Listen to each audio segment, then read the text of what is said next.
In this video, we walk through the steps of converting a task to a checklist record. But what is a checklist record? And if you can put a checklist on any record in ServiceNow, why is there a need for a checklist record? In order to have a Checklist Pro checklist appear, it needs to be associated with some record. A Checklist Pro record is a record with a few simple but useful fields. It has a number to uniquely identify it, a state which reflects it being open or complete or canceled, a short description which briefly summarizes what it contains, an assignment group and an assigned to user field, a HTML field which can contain more details about the record formatted in HTML, and lastly, a parent field which references another record in ServiceNow that this checklist record is associated with.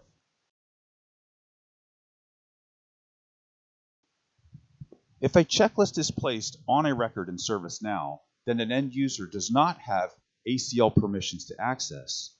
This would prevent them from seeing the checklist. By putting a checklist on a checklist record and then associating that record with the desired record that may be restricted to the end user, it allows the end user to update the checklist. This opens the door for widespread business workflow digitization efforts to continue and selectively use checklist records instead of tasks to prevent the runaway subscription cost growth incurred by always using tasks and having to convert users that would otherwise not truly be fulfillers or business stakeholders. With this powerful set of tools for solving business problems, developers can still be creative problem solvers while at the same time being good stewards of ServiceNow license costs. Let's take a look at how we can convert a task in a workflow to use a checklist record. As an example, we've created a simple catalog item for assigning work to a group to complete. We provide an option to use a checklist record on the form so that the underlying workflow can illustrate the two possible paths of execution. One that utilizes the catalog task, the other that utilizes the checklist record.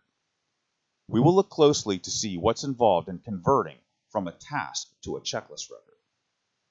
We'll choose the security guards group as the one to complete this work, since this is a good example of a group of people that are not truly fulfillers and are a good candidate to have a checklist record replacement.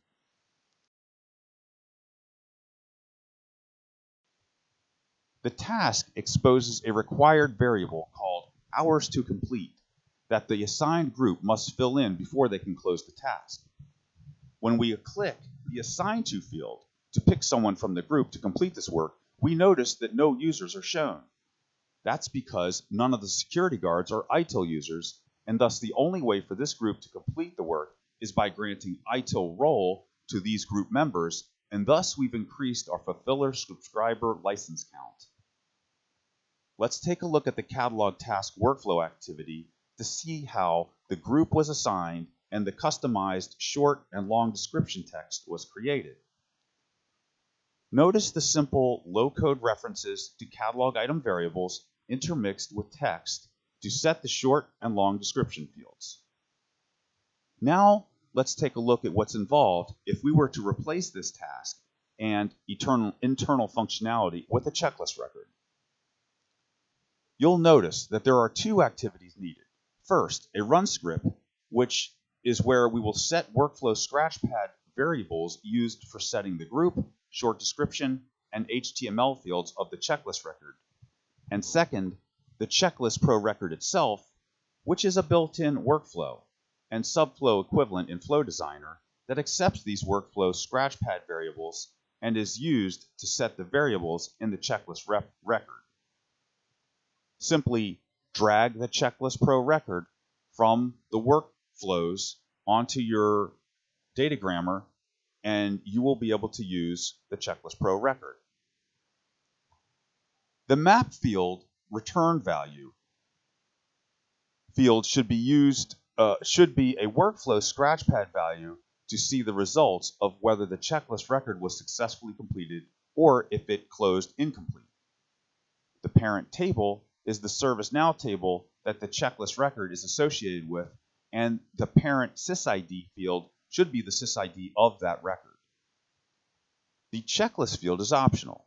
If specified, Checklist Pro will create the specified checklist items and link it to the checklist record. If left empty, you can let the Checklist Pro engine determine which checklist, if any, should appear with the checklist record. The short description, assignment group SysID, and HTML fields are filled with the workflow scratchpad variables set in the run script activity. That's it. You successfully created a checklist record alternative to the task record. Let's see what this looks like when we re-execute this same request, but select checklist record option on the request form. From the service portal, we can see the checklist menu item, which appears only if there are open checklist records that are assigned to you, or is not assigned to a user but assigned to one of your groups. Checklist Pro also sends email notifications, which include a convenience link directly to the checklist record.